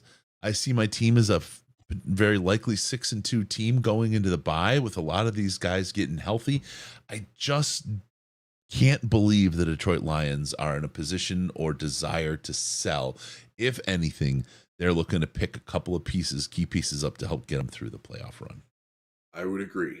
So we had to do, frequent listeners to the podcast know, I've told this before, we get assigned stories where we all have to write across the network. And one of them was one player who's available. It took me a long time to think of one for Detroit, because I don't think they're selling. Yeah. I brought up Rodrigo, who's played one defensive snap in 3 weeks. He's not one of the top 3 linebackers. It has been intimated to me that he might be behind Jalen Reeves-Maybin in their linebacker pecking order now as well.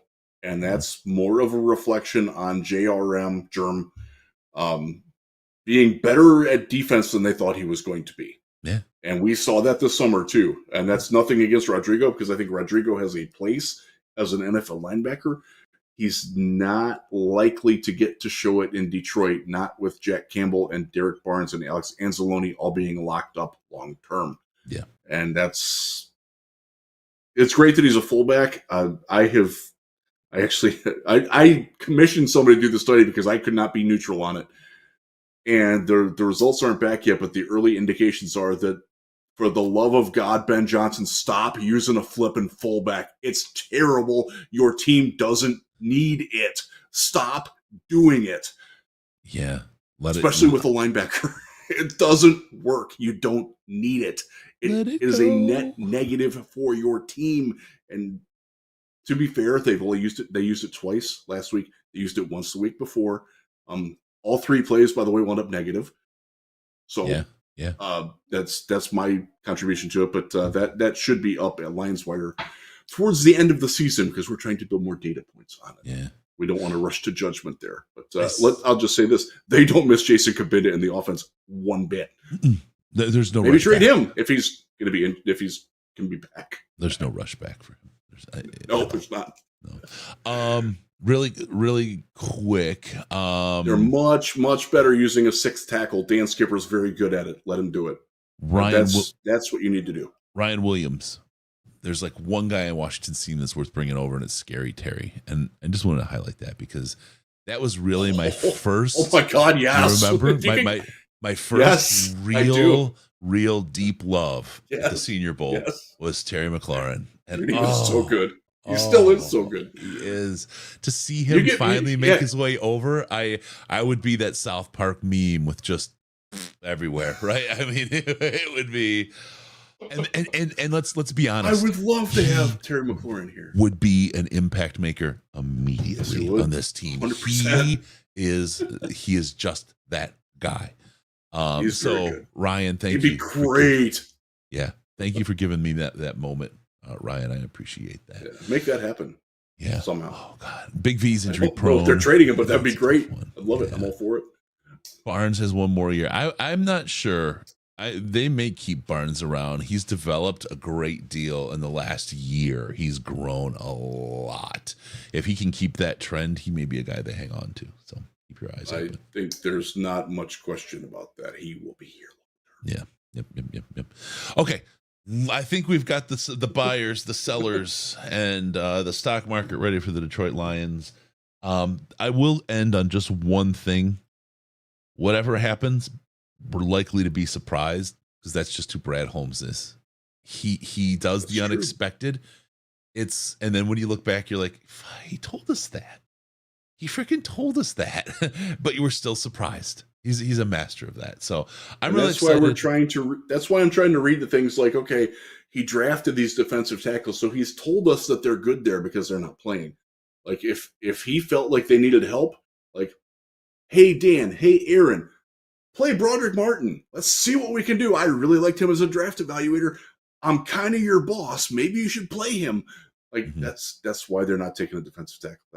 That would be the most stunning move to me. Would be them trading for a defensive tackle. Quite frankly. There's Brandon, Chris and Jeff, can the Lions succeed in doing a tush push? It's interesting. It's the prison push, the brotherly love move. It's why that stadium's the only one with a prison. Brotherly love, tush push. That's why it's the only stadium that has a prison cell in it. Would you tush push Deshaun Watson? I'm going to stop. I'm not going to escalate. Filter. Look, I love you, Brady Quinn. I love you. It works for Philadelphia. Good for them. Everything doesn't need to be copycat. I think that trying to add that and perfect that is a waste of the time of this team. I think they need to stick with their plan and do things the way that they want to do them, the way that they do them, rather than try. We've seen other teams try to do it. No one is as successful as the prison push from I want to call it Veterans Stadium, and the prison push from the cell. Link. Yeah, prison push from the cell in Philly Stadium. There you go, from the link, from the clink and the link. It's theirs. Let them have it. I don't want it. We'll move on. Right? We're not a QB sneak team really to begin with, and compare the thighs. I'm trying to recall. Jared Goff is either really like historically good at them or historically bad at them. I honestly don't recall which, but they're pretty good at handing the ball to David Montgomery. Craig Reynolds is a very effective short yardage back. By the way, one quick thing about the Raiders preview, because we got to wrap this up. We've been talking for 2 hours, and I got crap to do. Craig Reynolds, if you see him on the field more than you think this Monday, it's because he's a lot better in pass protection than Jahmyr Gibbs, and the Raiders do blitz to bring in. And if they need help protecting Jared Goff from Max Crosby, who is indeed a problem even for Panay, Craig Reynolds is probably going to get more playing time than you might think. Doesn't mean that he's going to be fantasy relevant. I know there's a lot of people that like to pick my brain for fantasy, and I don't know why, because I'm not good at fantasy football, but You're terrible. I am. Just to finish on the tush push. The thing is, Yeah. all you have to do is look at the thighs on Jalen Hurts compared, and why wouldn't you? And compare him to Jared Goff, and that's all you need to know. Hurts, easy does it, had it here. Squats like 600 Hurst pounds. does not skip leg day ever. No, It's very clear. He is the leg day. We've trainer. met Jalen. We've actually sat. He's sat 5 feet from us in shorts. Yeah. He's Yeah. Baby got back. He's got the squeeze. All right, let's get a look ahead to the Raiders game on Monday Night Football. The thing about the Raiders, the thing that stands out to me about this team, Riz, is okay. So overall, 17th PFF grade, offense 19th, defense 14th, special teams 19th, right, mid to low. Okay. Yeah. When I look at the individuals though, and the individual rankings on their team, they're pretty highly ranked. I mean, across the offense and the defensive starters on this team, Hunter Renfrow is the lowest rated player in all 22 positions. And Hunter Renfrow is a hell of a route runner, right? Like just straight yes, up. Is. He'd be a great slot receiver in Detroit. Yeah. Not that they're getting rid of him, but he'd be great. They have a highly talented set of individuals on that team. But this is the thing that people really, I think, the most ideal look at this aspect of the game. Their coaching sucks. Their coaching is terrible. And here you have all this talent, this individual talent that they cannot put together schematically to do a good job. The lowest ranked offensive lineman is 69. And they go all the way up to 83 across their line. They have, I mean, their lowest ranked defensive lineman, as we talk about like Crosby and the kids, Crosby and the back beats, their lowest ranked defensive lineman is ranked 62. He's got 62 score from PFF. I mean, these are not bad players. Yeah, Bilal Nichols is okay. Like Jerry Tillery is selfish, but he's all right. Like Isaac Rochelle, Jack Campbell, he's got a 44 rating. Yeah, and our defense is ranked higher than theirs. It's all, I mean, we talk about Aaron Glenn and the scheme. You look at the individual rankings, they have Crosby's ranked higher than Hutch, right? I mean, they have higher rankings almost at every position than we do, and they cannot pull it off as a team. So as much fun as it is, and I believe that we will absolutely ball drag the Raiders on Monday night, they are actually a really good team. They are good individuals. They are not a good team. And I will go to the DVOA stat from Aaron Schatz, I think it is, at FTN Fantasy. It used to be Football Outsiders before they dicked their people over. The lines are 5th, which is very good. DVOA it takes into account who you've played, when you've played them, and circumstances within the game. Right? Not PFF does individual players versus other individual players, doesn't really contextualize for the game. This is more of the team stripping away the individual players and taking the Lions are 5th with a DVOA of 24.1. Yep. The Raiders 30th, -28. The only teams worse than them are the Giants and the the Panthers. The Broncos are down there, Cardinals down there. Chicago's 26th, Green Bay's 25th. For those of you who like to pile on the suffering there. The one that gets me, though, with Las Vegas is that their offense is 31st. And that's with Jimmy G being healthy, with Josh Jacobs being with Devontae Adams, who is, for my money, one of the 5 best wide receivers in the league. Yeah. And they're awful on offense. Like they are very, very scattershot. I don't know that Jimmy G is going to play. Aiden O'Connell I had to do a whole lot on Aiden O'Connell because the Lions really liked him in the draft. They did. He's their backup because they finally realized that why in the hell are we paying Brian Hoyer? Like, an epiphany that like 15 other teams have made 10 years ago. Somehow that dude's still around. God bless you, Brian Hoyer, for making the most of your career for being terrible. Good for you, man. You're still getting paid. I give it up. Yep. If he plays, we did this last year when Zach Wilson was starting for the Jets, and I said on this airways and other airways, I said that if Zach Wilson starts this game, I 100% guarantee that the Detroit Lions will win this game. Yeah. We'll say if Brian Hoyer takes a snap in this game, other than emergency at the end of the game, or the other two guys have been beaten out, I 100% guarantee the Detroit Lions will win if we see Brian Hoyer in this game. Yes. Now, I'm gonna ask you a question. Don't look at your screen. Look right in the camera. Okay. I don't want you cheating on this one. Okay. All right. Who is the highest ranked offensive lineman on the Detroit Lions? Highest ranked EFF. I actually don't think it's right now because he had a couple of rougher games for them. Probably Panay. Graham Glasgow. Really? Really? That's surprising to me because he was not good he wasn't actually very good in Tampa either. And there was a play this week, and I will take up my beef with PFF right now on it because I know the play. There was a play where Taylor Decker got beat on the inside for a pressure and a sack. And the reason he got beat is because Graham Glasgow ran into him while he's trying to go make the block. Yeah. That's a Graham Glasgow negative, but I know they gave it to Taylor Decker. I know they did. Mm-hmm. That's what happens when you trust PFF a little too much. Yeah. Interesting stuff watching this watching these matchups. Let's just talk about it schematically. I think the teams line up well. I think the key piece obviously is playing Crosby for the offensive line, and I think they will. We've got a good setup with the guys that he's are a difference there. maker. He's very, very good. We've got Decker, Glasgow, Ragnow, Vaitai, and Sewell.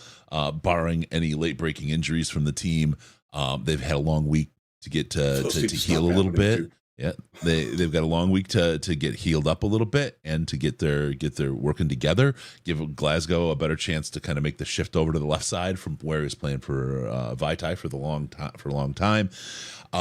They watch Crosby. They give Goff the time. They like to blitz. That's fine. We got Craig there to pick Robert up the Spillane blitz. is a good A-gap blitzer from their second level. Reynolds, St. Brown, Laporta. Hopefully Laporta's hands are in good shape. Again, he's getting an opportunity for his calf to heal in an extra day here. Gibbs out there as well. And of course, JMO, this keep your eyes open, folks. Because this very well could be the JMO breakout game that so many people are looking for. Just keep your eyes open. Wouldn't it be great to have that going into the bye? Yeah. Going into our St. Jude's telethon where we can have 24 hours of celebrating JMO getting 216 yards receiving and 4 touchdowns. Yes. Keep your eyes open, ladies and gentlemen. Keep your eyes open. There you go. But yes, Jeff Gibson, this is a statement game of what type of team this season we're going to have going forward. Bounce back strong. Defensively, again, Devontae Adams is absolutely going to be a test. He's great. He is absolutely going to be a test. Cam Sutton on him. Give him safety help. Please give him safety help. Hunter Renfrow is a great route runner, but I don't, especially if Garoppolo isn't throwing, even if Garoppolo is throwing the ball, that's the best case scenario. I'm just not feeling a whole lot of, I don't want to say fear, because every team can be scary. I just don't think the Raiders have it on Monday night against the Lions in Detroit. I just don't think they have enough to get over the hump. The noise at Ford Field, especially on a Monday night game, is going to be unreal. It's going to be insane. Breaking out the blue helmets this week. I'm super excited to see that. Oh, it's going to be crazy. I know the Raiders got humiliated and they're expecting a bounce back, but I'm telling you, the Lions, they got crushed. They got absolutely humiliated. Dan Campbell and people who've taken on Dan Campbell's personality don't take kindly to that. The way that Dan said, "We will be ready," he wasn't talking to those of us in the press room, he was talking to his assistant coaches. He was talking to his players. We will be ready. Yes. Believe him. I absolutely do. Oh, by the way, the Ravens, who blew out the Lions, are a really good football team. Mhm. The Raiders got blown out by the Bears. I don't think the Bears are a very good football team. By Agent. Hey, great story for him. Good for him, man. Yeah. But I don't think he can replicate it. I don't. He's an interesting cat. Can you imagine being the Chicago Bears right now? I mean, we've got our JMO thing going on with fans in Detroit. Okay, fine. It's the JMO thing just goes. They've got Justin Fields, who by all accounts is actually a good quarterback, but is surrounded by nothing but flaming piles of shit as far as teammates, right? I wouldn't go that far, but there's a reason they've got 2 first-round picks. The first 2 picks in the draft likely. Yeah, absolutely, he would be better elsewhere. But now you've got a player who could do well and perform well in the NFL in a bad situation. They have a controversy with Bagent and Justin Fields. Think about that. The JMO thing is just tiresome here, but just think about being the Lol Bears right now with the situation they have at quarterback and just the howls going on in Chicago. The sweet. Let me throw a scenario at you. All right. Tyson Bagent plays well enough the rest of the season that they have Carolina they're looking pretty good to get the number 1 overall pick, which gets traded to Chicago. Let's say Chicago has picks 1 and 5. And Justin Fields, for whatever reason, they decide to move on. And for Fields' sake, I kind of hope they do, because I still think there's a good quarterback in there. I'm not bullish on him anymore, but I'm certainly not giving up on him. He's the same position Jared Goff was in his first year with the Detroit Lions. Go ahead. Exactly. Thank you. Mm-hmm. Say they go in with number 1 and number 5, and they're going to try to sell to their fans in Chicago that Tyson Bagent, an undrafted free agent from Shepherd University, is good enough that they don't need to use the number 1 or number 5 pick on a quarterback in a year where the quarterback class looks great. That's going to be an argument. That's going to be an argument amongst the fans. It is. That's what I'm saying. Lol Bears. I can't wait how great the meltdown's going to be. It's going to be phenomenal. Oh my God. And if they sell on Justin Fields, I would look for him to find a resurgence in his career that is going to even stew the stones of Bears fans. Put him in Atlanta in Desmond Ritter's place. Oh my God! Right. He's like, I see people. Oh, he sucks. He doesn't suck. He needs work. He needs to learn to throw the damn ball. 100%. He needs Jim Caldwell in his life. He needs Jim Caldwell in his life. I kind of like that, actually. Yeah. And he has all the skills and the traits needed. He's just got the worst possible situation. And the thing that's even funnier is when they go first overall and get a quarterback, it's not going to be much better. They still got that situation. They're going to wreck a couple of them. They've wrecked. How many quarterbacks have been wrecked in Chicago? Jay Cutler could have been really good. Yeah, he kind of was pretty good. He was for a while. Grossman could have been good. I mean, he had sexy Rexy. They're just never. Anyway, Lol Bears. That's one of my favorite things to do. That's going to be an ongoing segment, Lol Bears. But that's it. Las Vegas Raiders. What's your prediction, Riz? I don't care about scores. What's the spread? I think the Lions win by 3 touchdowns. Ooh. I thought I was being ballsy by saying Lions by 15, but okay. I think that much like we did not match up X's and O's well with Baltimore, we match up very well. What we do well, the Raiders don't do well. Mm-hmm. We throw the ball over the middle. Their safeties and linebackers are not good in coverage. They don't get a pass rush except from one spot on the field, and then when they blitz, I'm pretty confident that Jared Goff can handle that blitz, especially if Jahmyr Gibbs steps up in his pass protection, which hasn't been great yet. Yes. I think the things that we do on both sides of the ball match up very well with the things that the Raiders don't. And I think it's the same way that we did with the New York Giants last year, where it was like, I really don't see a way that we lose this football game unless we give it to them. I feel very strongly about that this year. I dare say, I did do this. I'm still alive in fantasy Survivor football. I picked the Detroit Lions this week as my fantasy team for Survivor team. Ooh, okay. I snuck by. I had the Browns last week. I was sweating that one hard. Oh man! and you have to run through every team, right, throughout the season. You can't just sit and ride one team. You cannot repeat teams. Right, yeah. right. That was you got through the Browns. That's a good one. Get through the Lions. This is a good way to get through the Lions. All right. At Washington week 1, that was brilliant on my part. Thank God that worked. Yep. All right. I think. What about you? Where are you at? Where are you at with the Raiders game? We win by 15. I think right. I thought mine was a big ballsy pick at 15. You 3 touchdowns makes me feel a lot more conservative, but I just think we outscore these guys and go good. I picked 37-17. So that's 20 points. That's maybe we'll miss an extra point. I don't know. Yeah. Hopefully not. Yeah. This is exactly the kind of thing that happens in the NFL too. When good teams lose, which they all do, and have a game like the Lions did, they tend to come back and make that statement.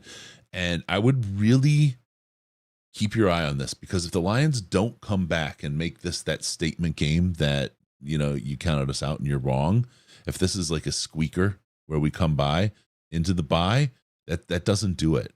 That doesn't do it. So yeah, this team needs to win big, just like they lost big, and everything will be back on and rolling. So we will be ready. Yeah.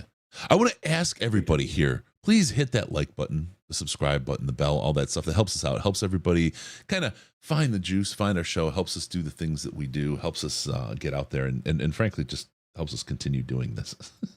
And it's free content, doesn't cost anything. We appreciate you doing that. So please hit like, subscribe. Make sure to join us. stjude.org/DLP. Toss a couple bucks that way, even $1, $2, whatever you got. Just throw a couple bucks at that. Help us raise money to help those families and those sick kids. And remember, November 3rd, we're gonna have a lot of fun with that, Chris. That'll be the next time that we talk. Our podcast. It is going to be the next time we talk. Well, no, we'll talk, but the next time we will talk, but yeah. we won't be talking to y'all. We'll just be talking amongst ourselves. Yeah. All y'all. Y'all is singular. All y'all is plural. That's right. So join us then for the November 3rd. We also have the post-game show Monday night. That's going to be a good time.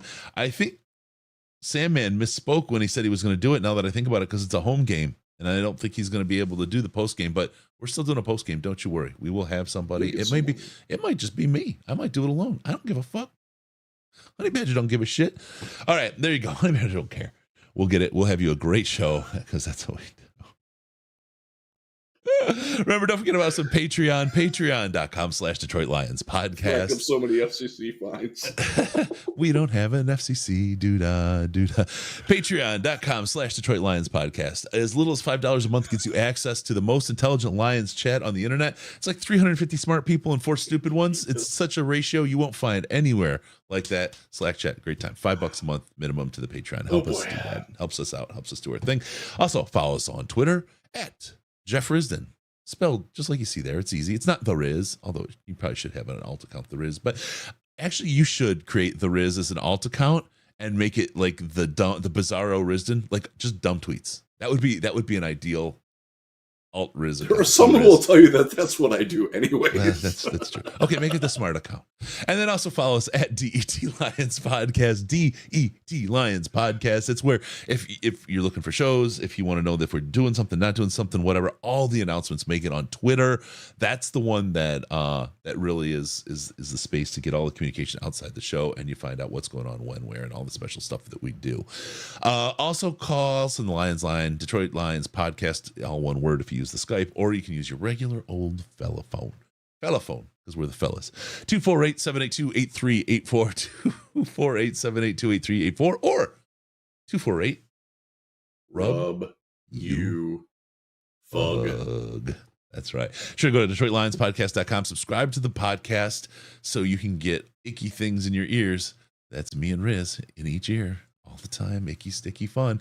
And we'll pop into your box automagically. Thank you for tuning in. We're going to see you next time on the Detroit Lions podcast. Remember, no pants, no toasters, no hot tubs, no problems, and no journalism. Because we're your Detroit Lions and Reddit connection.